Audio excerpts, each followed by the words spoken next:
Hello and welcome to what is probably going to be a very short 106th episode of Rambling Weekly. How you doing? Hope you're doing well. I've been pretty busy this week with work. Surprise! It died down a little bit there towards the back half of it, but even for only being 4 days, at I was still at like a pretty much like a full normal week of work. So, yeah, how's it going? But as you can see, the wonderful probe light going on there, at least for this room, is about as festive as it's going to get. I've got a tree up and stuff like that, so, but that's in the other room. Don't have trees in here because that just yeah. But no, I've been, unfortunately, I've not been able to do any writing whatsoever. I got, I didn't touch writing the last for part 6. I haven't touched that. I haven't touched any writing for Rambling Weekly. Which, I mean, I get not Rambling Weekly. What am I thinking? This is Rambling Weekly. I don't write anything for it. That's why it rambles so weekly. But for Sage's Calling, I have not written anything, and yeah, that's annoying me. But that is kind of how that goes sometimes. So I'm hoping with this week I can kind of start to get back into a groove of it. I'm still trying to hit 150 pages, but I'm running out of. I don't think I'll even hit 150. Well, no, that's still feasible. If I do, it's just, yeah. But I don't want to just try to like rush force it or stuff. But fooey, I say fooey. Game wise, what little bit of things I have played, I have been still chipping away at Tactics Ogre. I forgot how much I do enjoy that game. So Reborn, I guess, which is, if I remember correctly, that is Let Us Cling Together. A translation of the I think it is a translation of Queen, because I think they're all like the subtitle Tactics Ogre games are mentions of like Queen songs, and Let Us Cling Together is the kind of the translation for Te o Toriate. So yeah, the March of the Black Queen. That's another one. I don't. Stay focused. Stay on target. But yeah, so I've been dabbling a little bit in that, and then a little bit of not very much. I did a few minutes of, because Caves of Cud 1.0 finally came out, so congratulations to them folks. I know they've been working on it for close to 10 years, so that's cool to see that they finally have got the 1.0 version out. So I don't have. I'm not fancying putting up like balloon animations or the yay stock sound that so many people like to use. But yeah, congratulations to those folks. I haven't, like I said, I haven't done terribly much with it. Just a tiny bit, but so it'll be nice to actually,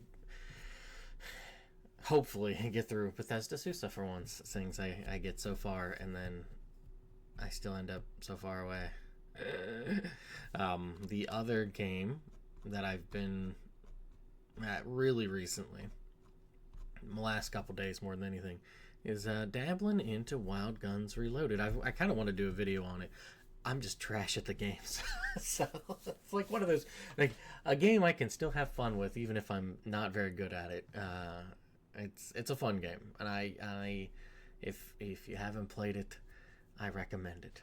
There's the 10-second review you really need of it, but because I don't know. It's one of those that really fits as a you can play this for 20 minutes or so, half an hour, and that's all you need, and come back to it the next day or a week later or something if you're getting really frustrated like I was doing mildly okay. I played a little bit last night, and then I picked the gold mine, and for whatever reason that gold mine level, I am too hyper focused on trying to shoot the little 8 pixel dudes in the background. Messes me up. I need to learn how to play the game.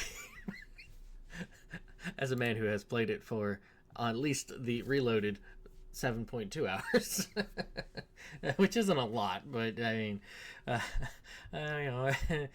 all the time that I have played of it, which it still isn't a ton, but it's one of those. It's I just really enjoy that game.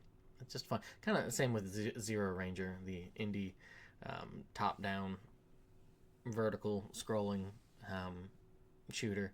I like that game as well, but I'm not good at it. So, the end.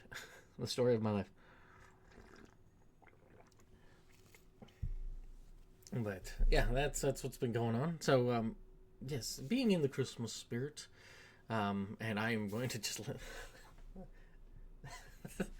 it speeds up and slows down. I don't know how that thing goes. I have a little remote for it somewhere, but the lamp light will do what it does, and yeah, see, it slows down, and then sometimes it goes crazy, and it's like so, just like that, like a yapping little dog. So yeah, I just wanna Christmas. So I have been much more so in the Christmas spirit compared to years past. Truthfully, I can't explain why. I don't really have a good reason why. But for me, it is my favorite holiday. And I get that people get upset when there's it's Christmas in July, or they start doing Christmas stuff and selling it in October or even sooner, I guess earlier, encroaching on Thanksgiving and stuff like that. I'm one of those that I think the appropriate time to start being in that more festive spirit is after Thanksgiving, perhaps not even until the beginning of December. My grandmother, who loved Christmas, who recently passed and stuff, she back in the day, she really loved Christmas so much so that she started decorating December 15th. So you see how things have twisted and turned, thanks to trying to capitalize on the Christmas spirit. Now that's the thing, I guess, to get into is I really wish I had looked up, because I forget. Eons ago, I did a rambling, and I remember the thumbnail for it, because the thumbnail is the slime hero, because it's so appropriate. But it was, I believe it was titled "Our Unspoken Duty," about being hopeful, bringing hope to other people, and that is an important element that, when downtrodden, or considering things are bleak, or not even in a negative sense, just being bombarded by either just constant information on stuff or whatnot, that we tend to forget the purpose of being more uplifting towards other people. And sometimes that can be seen as I don't wanna, and you can't really force somebody to be hopeful. But you can be an embodiment of it so that they can see it, and then hopefully internalize it, and then replicate it themselves.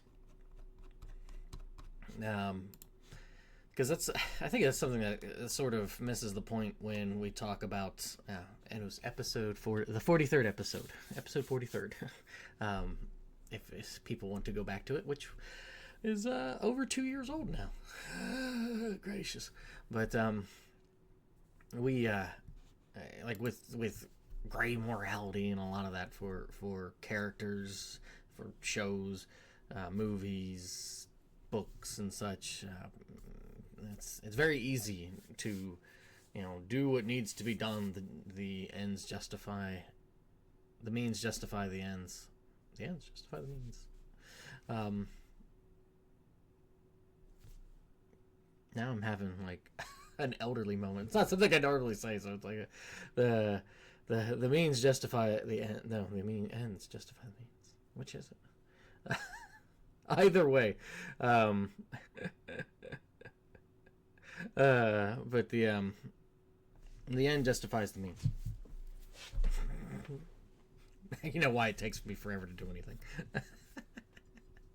But we kind of skew into, oh well, it gets it done, and that's fine because that works and stuff. And but the problem is that there is a historical lesson from this that you can look at, is look at the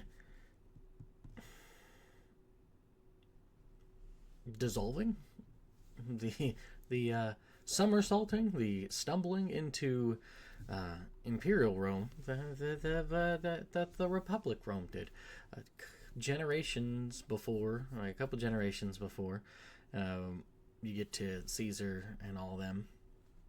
You have like the Gracchi brothers who really start to twist and turn the knobs of let's say populism, for lack of a better way to put it. The plebes, the plebeians, rallying support for them and such. And then you've got Marius on one side, and then you have Sulla, who is, if we're rah-rahing for favorite characters in a historical book, Sulla's one of my favorite for, I don't know, just very interesting character, like a lot of people in life. Or history. He came from a lot of people would probably see him as a bad guy. He was pretty psychopathic in certain ways. He had like these blotches that flared up when he would get angry, and he had from what I recall, because this is just trying to pull it in conversation, but he had he came from a famous family. However, by the time that he was born and stuff, they were kind of gonna, they had a strong family name, but no, not really much in the way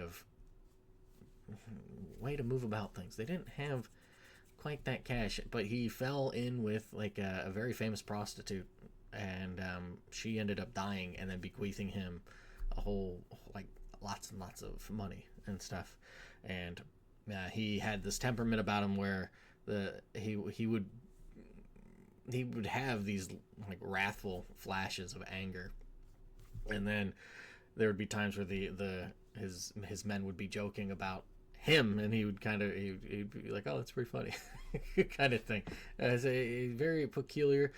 I say all that because he's the one that kind of starts the, oh, you can attack Rome. That's kind of a whoopsie, a big whoopsie, because where I'm getting at with all that is people see the actions of somebody doing something and be like, oh, well, I can do that, so why not?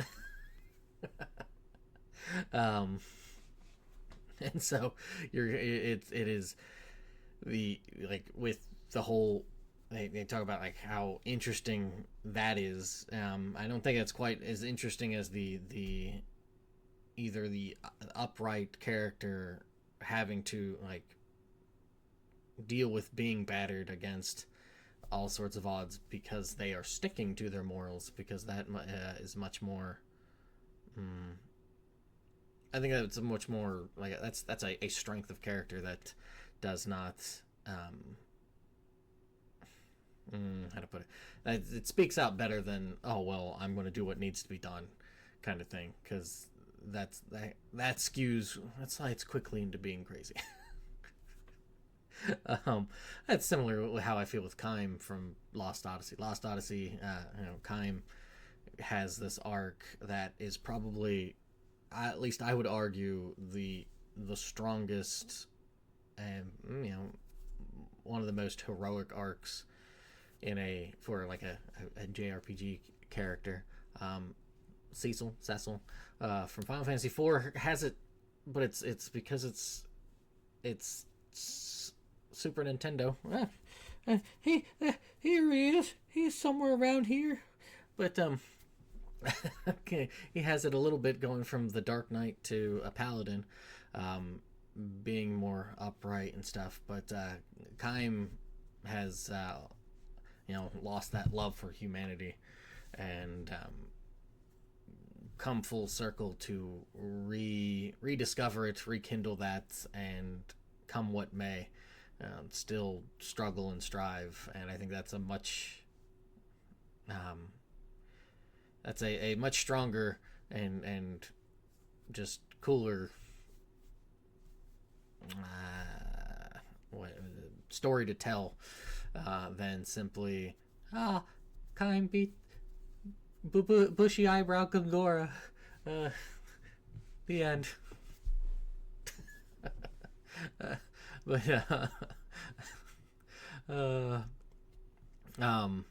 but that is that.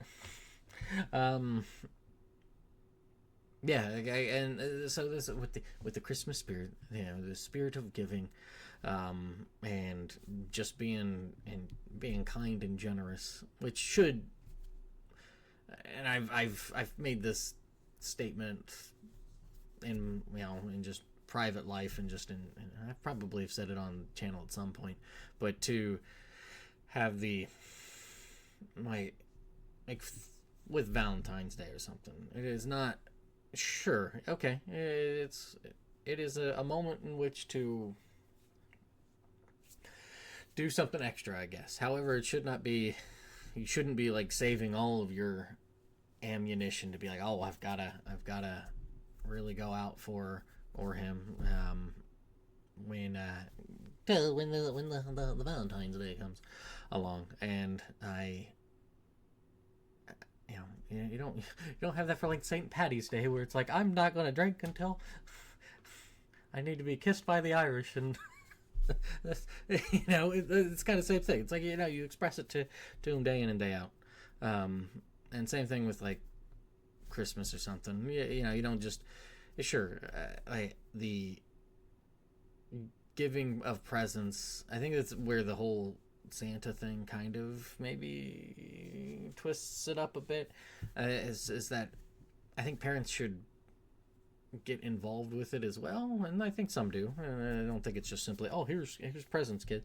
At least masquerade around and have it be like, here's a present to you from Santa, Dad. Here's a present to you from Santa, Mom. And so the kids can see, and then hopefully adopt, and as they get older, be willing to give stuff and not simply be given. Because that can be certainly an unfortunate element of it, far too often, of just, oh yes, I'm going to get the shiny thing. So yeah, but I did get shiny things. There was this is, I think, the second year I've done this, but for my little Discord, I guess I'll put a link down at the bottom, but got a little Discord with a few people, and it's a comfy area. Nothing too simple, nothing too crazy and goes on. I'm probably the biggest idiot there. That or Sushi might be the biggest troll when he pops in, I swear. Hey, it's like 80%. Well, no, it's more 50% just being cheeky and 50% having things to say. But it's the second year we did a Secret Santa, but just with only a few of us doing it. Instead, we were like, you know what, it's not so secretive. So let's just let's do a round robin. So we each got, because there's just three of us, so it's just like, you know, we each got everybody, you know, the other two something. And I remember, I don't remember doing it. Maybe it did it twice. I know. I remember the one time. There's probably two times, but I know the one time the Pete's Game Room Forum back in the day had a Secret Santa event, and I had Nostalgic King. Like, I know he got something from me, and I'm trying to remember. I don't remember who I think I had Nostalgic Dan. Might not have been. It might have been somebody else entirely. I do not remember. It has been a long time. Anyways, so yeah, I will just show what the thing I got for it. So, so I got CDs from both of them, which was kind of funny because that works out. I'm not like a aficionado with music or anything like that, but it's like I listen to music. I enjoy music, and I got from B Clark, because B Clark and Slade, previous guests on the Ramblin' Weeklies. B Clark got me the Anthem, The Show Carries On, which is a live album of 11 songs, and back in the day. Because I think this, I should have probably, this was recorded in '87. It looks like, I think, yes. All tracks recorded at Country Club, Reseda, California, the 5th of June, 1987. And this is actually a very clean recording. I listened to it last night or 2 nights ago. I think it was last night. And I was really surprised, because the live stuff can be a bit of a mixed bag, because either the singer and performers, have been going so long, and then they record it like, they've been on tour for 3 years, and here's the recording, like, I'm dying. I have no idea what that was. But I've heard some not so good live stuff, evidently. That, or my brain just translates it like that. What is wrong with me? Anyways, so it was really cool to hear variants of just some really classic Anthem stuff. I have enjoyed Anthem. They did theme music for Xanadu, for Falcom, Nihon Falcom Xanadu. I think that's considered like the first time a band has used their music, like specific, or like made music specifically to promote a game. I thought that was the case. I could be wrong, but I thought I remember reading up on that years and years ago. Another one of those pull that thread out of my brain, maybe. So then the from Slade, he got me this Diamond Head, Borrowed Time, and this is the I think it was the second album that came out of theirs, and this is the extended. So it's got the original had 7 songs. This one I think has 13, and then a interview with a couple of band members. I am not familiar with Diamond Head, so I was listening to this, and the one song I had heard before that I liked was "Am I Evil," and he had told me about how they were inspirational to bands like Metallica and stuff, and I was like, okay, so it kind of sits in between like Metallica and Led Zeppelin and stuff like that, and at least from what I gather, like I'm not a big Led Zeppelin or that sort of psychedelic rock. I don't think that's what that's called, but that's not really my jam. Even though people that like make music were inspired by them, so it doesn't quite scratch that itch for me. And this is kind of an in between, because I do like it hits a nice, interesting, sweet spot to where it's not aggressively heavy. And not everything I listen to is like that, but there's times where I'm like, if I don't like want to listen to something like, I don't know, like just the 80s heavy metal stuff. We'll just say, throw a dart through there, spin the wheel. Um, if I don't, I usually skew to something like really different. So like Christopher Tin. I got I think he has 4 albums now, and I have all 4 of them. So sometimes I just skew into like Christopher Tin's music. He's the guy who did the Baba Yet Too Many, the Civ 4 theme, and but he has 4 different albums. The last 2 are peculiar because the latest one is about birds. It's inspired by birds, which is pretty neat. And then the one before that is the kind of, it's not operatic, but orchestral retelling or orchestral theme. It's not like it. Basically, kind of talking about mankind's, like the history of mankind's flight or ability to fly, which I thought was really cool. That's a sneaky good album. But I'll skew to something like that, or the unfortunate that they only have an EP. Parasite, like I really like that album, even though it's like 4 songs, and then like a little intro, so 5 technically, I guess, but it hits a nice little sweet spot between heavy metal and like thrash metal and stuff. But this kind of skews in the other way. It's like, oh, I can be a little but no, I really enjoy it. But then it also has this pretty awesome cover, and it's like, oh yeah. So yeah. So that, and then to go with it, there is that, and I kind of, I saw it, and thematically, just in the sense of the title of the album, Borrowed Time, and then Slade also got me this cool little, I haven't opened it yet to try, but Burdock Tea. I thought he was kind of subconsciously calling me old. And I was just not that that's the case, but I thought it was kind of funny. But yeah, I'm curious to see how that tastes, because I don't think I've had burdock tea. I don't think so. And if I have, well, I don't remember. So it's a good time to try it again. So, but and I say that about old because burdock is a pun off of Bardock for Dragon Ball. Bardock being Goku's dad.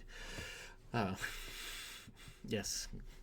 I know everybody comes here for the most obvious of DBZ lore. That and the so those 2 things are what Slade got me, and then the second thing that B. Clark got for me was this acrylic stand, I think is how he phrased it, and it reinforced the idea of me being called old, which and that is this. Dun, dun, dun. Bear moss? Is that how you say it? I always want to say like bear moss, but I think it's more like bear moss. But the one of the main villains for Dragon Quest 3. So dun dun dun, and that's pretty cool. Like I could use it as a paperweight. I just think it's kind of neat. It's sturdy. Like it's not one of those things you don't have to worry about. Like it just sort of, accidentally dropping it and then all of a sudden, oh no. So, but yeah, that was pretty cool. So thanks to the both of you, even though I said it before when I got these things. Thank you again. Gracious.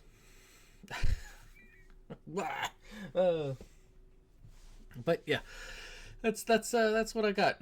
Just Christmas spirit. Be Christmassy. Be giving. Yeah. Look at that. Yeah. That's really all I guess I got for this one. I didn't really. I have a plan for a topic that I started to come into mind, but I didn't really cook it at all. So it would have just been like, just like that. So,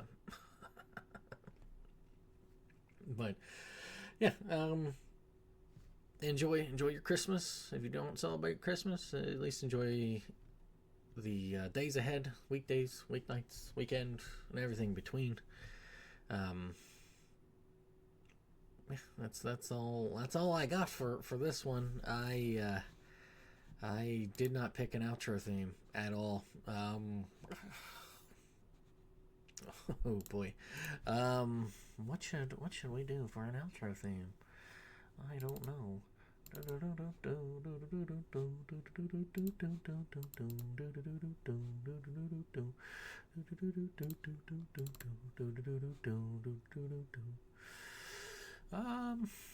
Well, phooey. I really wish I would have. I'm running late on a whole bunch of stuff, so I'm kind of like, I didn't want to completely miss out on getting something this time. And so, because it was kind of like, I might just tap out and maybe do something for the end of like for the end, like not the end of the week, but the on Tuesday or something for like Christmas Eve or whatnot. But I figured this would be. I can muscle through this. We'll just go with Blue Radiance on the piano arrange, that miniature 5-piece album that came with Radiant Historia. Yeah, good stuff. Yeah, we'll go with Blue Radiance as the outro for this one. And yeah, like I said, enjoy Christmas.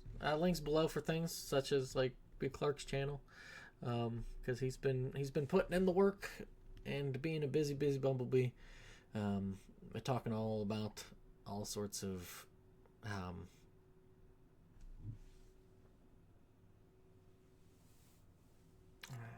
he uses it, but I never remember the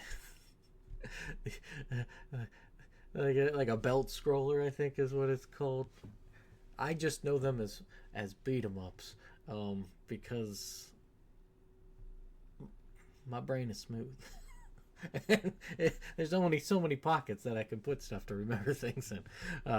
But yeah, talking about like history of beat 'em ups and stuff. Not just like the history, but like going through. So like he just did Golden Axe. So yeah, give it a check out, and some other stuff's on there as well. So it's not just simply that, but though that's the main thread. Well, other ones interwoven, whatever that's supposed to be. Yeah, that's it. I'm gonna stop before I bury myself any further. Thank you, and Merry Christmas. Toodles.